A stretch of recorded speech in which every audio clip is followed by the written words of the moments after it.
listening to the Play Therapy Parenting Podcast with Dr. Brenna Hicks. Hi, I'm Dr. Brenna Hicks, the Kid Counselor. This is the Play Therapy Parenting Podcast, where I give you insight, awareness, and enlightenment about your parenting and your relationship with your kids. In this episode, we are going to talk about how to respond appropriately to the sometimes alarming phrases that our kids say in a moment of frustration or high emotion. And sometimes those phrases sound like, I hate my life, I hate myself, I wish I were never born, I want a new family, things like that. And if you are a parent with a child in the 5 to 11 or so age range, I can almost guarantee that at some point your child has expressed some kind of sentiment like these. And it's really common, and it often warrants a lot of calls to our center. Because if they say things like, I just want to die, or I wish that I could just go to heaven and be with some relative that has already passed away, or I just want to kill myself at 5 or 6 or 7, those are usually the severe phrases that warrant a call because parents get really alarmed. And I want to unpack that a little bit with you. I want to look at what's going on when those phrases are being said and then help you understand what to do when those things are said in your home. So we'll talk through 3 things today together. The first is why kids say things like that. So we're just going to start with the basic why and kind of what's going on in their world when they say those things. Second thing we'll talk through is what they really mean, because it's helpful to understand why they're saying it, but it's also helpful to interpret what they're trying to communicate, albeit ineffectively. And then point number 3, what to do and how to handle it well. And sometimes I think those are moments where we have an opportunity to respond in a specific way and have it be the best outcome that it could. And without knowledge and awareness and information, I think sometimes we miss that opportunity. So the path to calm, confident, and in control parenting starts now.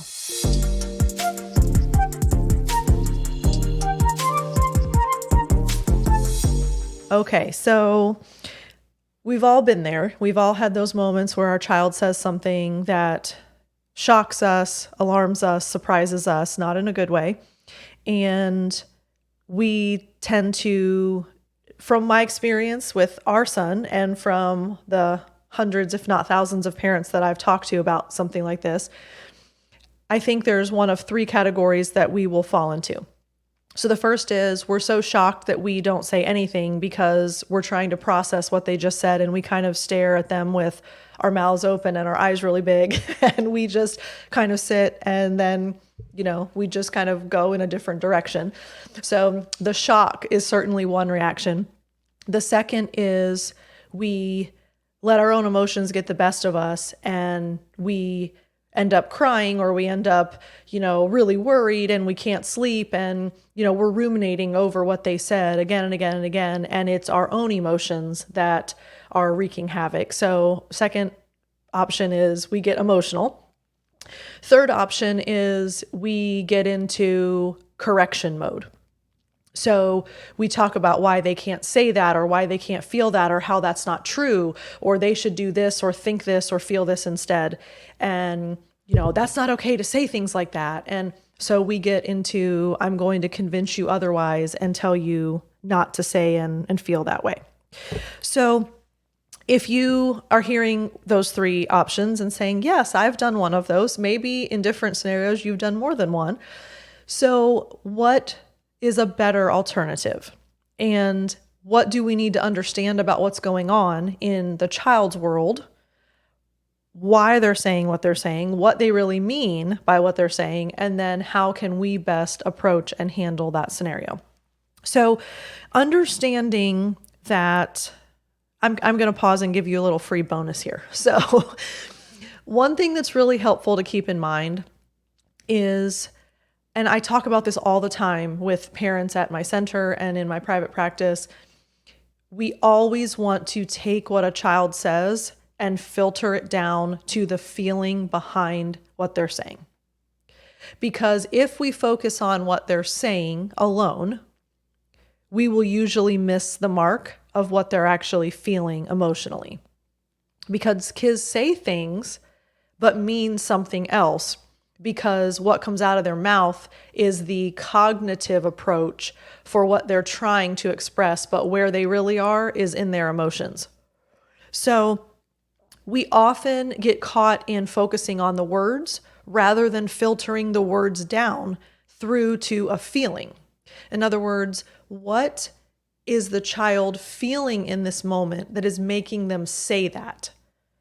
And if we can hone that skill, if we can become an expert at taking what they say just at face value, but actually digging deeper in our mind to say, I wonder what is causing that statement. And that comes with emotional vocabulary, emotional maturity, the skill of reflecting feelings. We'll get there in a moment. So I won't leave you hanging. I'll help you know how to do that in a moment. But it's just really helpful. This is your free nugget of wisdom for today. It's helpful to keep in mind it's far less important what a child actually says, and it's far more important about what they're actually feeling that's driving the statement. So let me give you an example. If a child says, "You never listen to me." Okay, we as cognitive, rational, intellectual adults, ideally, we hope to be those things, we hear that and say, "Yes, I do. I listen to you all the time." Or, "That is not true. I just listened to you 5 minutes ago when you told me." So we get caught in a back and forth conversation because a child said, "You never listen to me." But let's take a different route, a more child-centered play therapy-based route. What is driving a child saying, "You never listen to me," especially when it's said in that tone? "You never listen to me." They feel unheard. They feel unvalued. They feel disappointed. They feel frustrated. They feel ignored. They feel invalidated. I mean, I could go on and on and on with options. And so in that moment, and I would argue that's probably an escalated moment. So our emotions are probably high. The child's emotions are probably high. And so we're kind of coming at this perfect storm for this to escalate. So child says, "You never listen to me." And we have a choice in that moment. Do I focus on what he's saying, which I don't agree with and don't believe is true? And we can talk about that. Or I can say, hang on, why is he saying that? He feels fill in the blank. He feels unheard, unloved, all of those that I threw out before, plus dozens more. So if we focus on that, we respond totally differently. Oh, he feels like I'm not getting it. So we might say, "I wonder what you want me to hear." Or, "I wonder what you don't think that I'm understanding."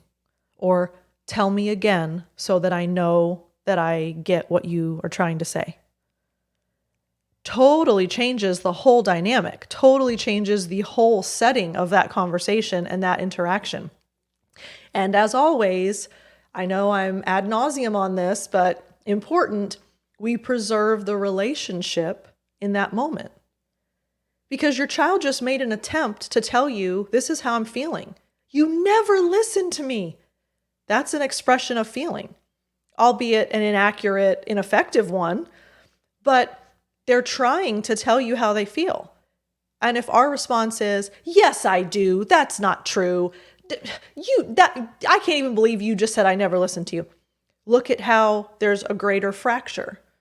The relationship breaks again because not only does the child already feel those things, then piled on top of it is, and even when I try to express how I feel, it turns into more of the same.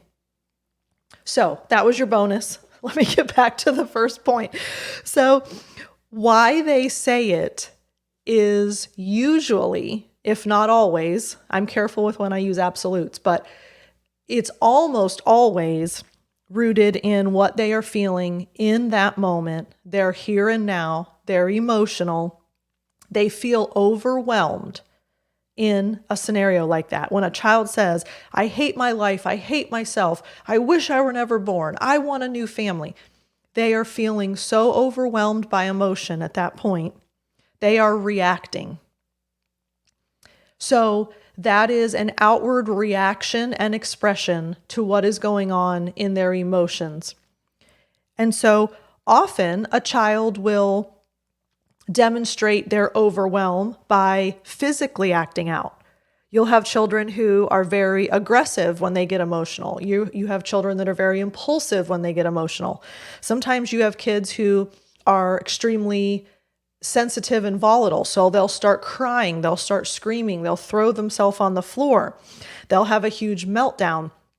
All of those are demonstrations of my emotions are too big and I don't know what to do with it. So it's exactly the same scenario when a child says, I hate my life. They're overwhelmed emotionally, and that's just the way that they're channeling it. Often a child that says a phrase like that, rather than throws themselves on the floor, or rather than starts bursting into tears or throws something, they tend to be more cognitive than the truly governed by their emotions kids. So kids who are more aware of self-control, are more aware of regulation, they're a little bit notched up on the emotional control steps. Those are the kids that will tend to say phrases like this, rather than just throw themselves on the floor and kick and scream. But in any of those scenarios, really what the child is showing you is, this is how I feel. So that's why they're saying it. When they say something like that, there's a why. I am overwhelmed and I don't know what to do with these big feelings. Okay, so if we understand the why, remember, they're not rational, they're not cognitive, they're not able to reason, they're not intellectual beings, they are emotional beings. So emotions get the best of them and they have to let it out. Okay, so there's the why. Now, what do they really mean when they say a phrase like that? Essentially, it's I'm throwing up the flag saying, I don't want to be in this situation.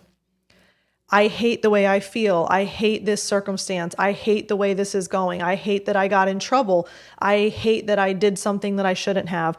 A lot of times it's wrapped up in trying to escape the situation. A lot of times it's trying to avoid what they're dealing with in that moment, often motivated by guilt or shame, or they're blaming themselves for something. So I know I shouldn't have done that, and now I regret it, and so I just wish I were never born, or I hate myself. Okay, so there's confusion wrapped up in that, trying to escape and avoid and just not deal with those types of things, but often it's usually some regret mixed in there too. And really, essentially what they're saying is, please fix this. I don't know how to fix this. And this thing that I'm throwing out there is the only thing I can think of that would fix it. If I were never born, I wouldn't have to deal with this. If I had a new family, it would be different. I just hate my life. I wish my life were totally different, and then I would be in a totally different place. You can see how this is the only conceivable way I can solve the problem. I'm trying to fix it. So I'm going to just throw this out as an alternative, hoping that it would make things better. But unfortunately, that doesn't work, first and foremost. Second of all, they just don't know how to fix it. And so that's where they're in that stuck position. And that's frustrating, which piles on emotions. So you can see how it would certainly continue to escalate. I already don't like the situation I'm in. Then I want to fix it, but I know that I can't, and I don't really have the solution. So now I'm even more frustrated, and it quickly spirals and escalates. So you understand the why. It's very normal. It's a reaction. You understand the what. What I'm actually saying is, I hate this. Can you figure this out? Can I figure this out? Can we figure this out together? I need an alternative that's going to make something feel better for me. Okay, so there's the why, there's the what. Now, how? What will you do? How will you handle this in that moment? Because again, we can fall into the shot category, we can fall into the emotional category, or we can fall into the correction category. None of the three of those are especially helpful. And if you've already fallen into one of those categories, you don't have to be frustrated or disappointed or beat yourself up about it. It's a matter of, now I know why they're saying what they're saying. Now I know what they really mean. And now we'll talk through how to respond differently. Moving forward, it'll look totally different. So getting back to what they say is not really what they feel. That is your first and foremost tip. So do not focus on what they're saying as much as you focus on what's driving the statement that's made. So ignore what they say and think through what emotion is rooted in this conversation. And a really, really important piece of this in an effective reaction from us. It is probably the most unhelpful thing you can do to try to convince them that what they said is not true, or they shouldn't feel that way, or argue with them in any capacity about what they said. So what would that look like? I hate my life. Really? You have such a good life. Do you know how many people in Africa go to bed without food in their bellies and they have no shoes and they're not allowed to go to school? Okay, so in that scenario, what the unintended consequence of that, and by the way, what was said was true. And it is helpful to give perspective sometimes, right? Kids don't have worldview at this age. So sometimes it is helpful to say, your life is actually really good in the grand scheme of things, and here's why. But that is a lesson for a neutral, happy, contented conversation where you can impart that lesson and there's no emotional charge. Because when a child is drowning, it's not the time to teach them to swim. That's one of the rules of thumb that we've covered in the past. If you haven't heard that podcast, go back and check it out. But when a child is drowning, it's not the time to teach them to swim. When your child is emotional, they can't receive a lesson or a rule or any wisdom that you have to give anyway. And what the unintended outcome of that is you're inadvertently saying what you think and feel is wrong. You should think and feel what I'm telling you to think and feel. So if a child says, I hate my life, and we start lecturing about how great their life actually is, you're wrong, I'm right. Another alternative would be, I wish I were never born. Do you know that I waited for 4 years to have you, and I prayed for you, and you are one of the greatest things that's ever happened to me, and why would you ever not wish that you were born? You've given me so much in my life. And again, all true, honest, helpful things for your child to know. Every child should know how much they're loved and wanted and needed and cared for. And, I'm so grateful that God's given you to me, and I'm so happy to be your parent. 100%, all of those things are helpful. But when a child is drowning, it's not the time to teach them to swim. So the best way to handle it is to not convince them, not argue with them, not try to refute something that they say or feel. The third encouragement I would have for you is do not let your own emotions get in the way. If a child says, I just wish I were never born, or I just want to die, we can get really emotionally charged over a response like that. And then when we react and our own emotions take over, then we have an emotional child, an emotional parent, and really nothing good's going to come out of that. So although challenging, I'm admitting it and I'm acknowledging it, it's not easy. But it is the most important thing we can do, is to remain completely calm and in control of our own emotions. And if that means we need to go in our room and cry later, pray later, talk to someone later, bang our head up against the wall, I don't know, whatever we need to do later, not in the presence of the child, okay. But in the moment, if we remain calm, if we remain neutral, if we remain steady, then it sets us up to be best equipped to respond in an appropriate way. And then here's the the coup de grace of all of it. So let's recap what we've talked about. So we don't focus on what they say, we focus on what they're feeling. Okay, that's definitely the most helpful approach at the beginning. We don't want to convince them, argue, refute, have any kind of disagreement about what they've said, how it's true or not true. Third, we want to control our own emotions, but most importantly than all of those things, we reflect their feeling back to them, meaning we understand what they're actually feeling that drove what they said. So you're really upset right now. You really wish that that would have gone differently. You're so frustrated, you just don't even know what to do. You're really disappointed. You're angry. You want to fix this and you don't know how. The list goes on and on. And if you've not, I know some of you are very new to the podcast family. So first of all, thank you for being here. If you do not know about the reflecting feeling pillar, there are 4 pillars of play therapy. I talk about them all the time. There's a lot of episodes that cover that skill, reflecting feeling, the 4 pillars. Go back and make yourself aware of all that. There's also blog articles, videos on thekidcounselor.com. There's lots of information there. So if you're not familiar with what I just said, the you feeling word optional qualifier, that's the process of reflecting the feeling. You're angry, you're sad, you're disappointed, you're upset, you're frustrated. Add the qualifier if it's helpful. But you want to match the tone, match the facial expression, match where the child is, and let that be enough. Sit with them in that moment. Because what you're saying is, I'm here, I hear you, I understand, and I care. The be with attitudes, we've talked about that before as well. I'm here, I hear you, I understand, and I care.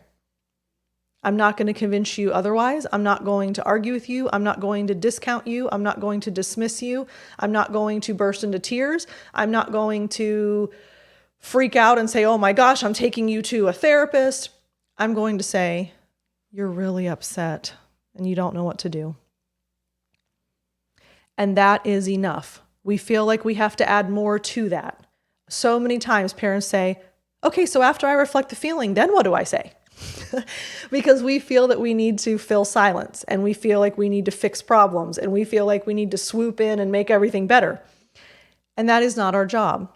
Our job is to meet the child in their feeling, reflect it to them, and sit with them in the moment. What will probably happen is the child will say, yeah, and then tell you more. And then you reflect another feeling. Or they kind of look at you with shock and awe, and they're not really sure what to do because they just finally felt heard and understood for the first time maybe ever or in a long time. But in either scenario, you get an opportunity to preserve the relationship with your kid, which is invaluable, especially when a child is so emotional that they're saying things like that. They need you. They need your love. They need your patience. They need your grace. They need your willingness to just sit and give them that space, to feel it, to deal with it, to process it, to recover from it. Emotions always de-escalate. They escalate and then they de-escalate. They get really big and then they drop back down again. And sometimes it's in a split-second roller coaster fashion. We go from really high to really low and back again. So kids are all over the place emotionally. But the most effective thing we can do for them is to just meet them there in a tempered, controlled way. And we communicate to them, I'm willing to just face what you face and sit here in the moment with you. And that's enough. So, big challenge, not always easy, but worth fighting the fight. Because if a child is saying phrases that can be alarming to us, it's a cry for help that says, I don't know what I'm feeling and I don't like it and I want to fix it. Kids never willingly stay in a dysregulated state. No child wants to be that emotional. No child wants to be that upset. No child wants to feel that bad. So if they're there, they want to get out of it. But often they're just not sure what to do. So they say things, and we have the opportunity to help them get through those moments. So now you know some effective ways. So we talked through why they say it, what they really mean, and then how to handle it. So my challenge to you this week is your child may throw something out this week that you would normally respond in a different manner. So you would normally correct, argue, disagree with, try to convince them otherwise, try to distract them and have them think or talk about something else. If they say something that's emotionally charged, even if it's negative, it's an opportunity to say, okay, why are they saying this? It's not about what they're saying. Why are they actually saying it? Second, what they really mean is, I really want to fix this and I don't like it. And then now you know there are 4 things you can do to respond differently. And let me share a really quick story with you. I had a mom email me this week, and she's talking about the process that she's watching her son go through in therapy. And she said, he's finally starting to express his feelings better. When he's getting upset, he's saying, I'm really mad about this, and I don't like that my sister did this. And she said it's been huge for them because he's starting to verbalize where he is emotionally. And here was the relevant, significant piece of the email. She said, and now when his emotions get really big, he's even saying things like, I hate myself, I hate you, I hate that this happened.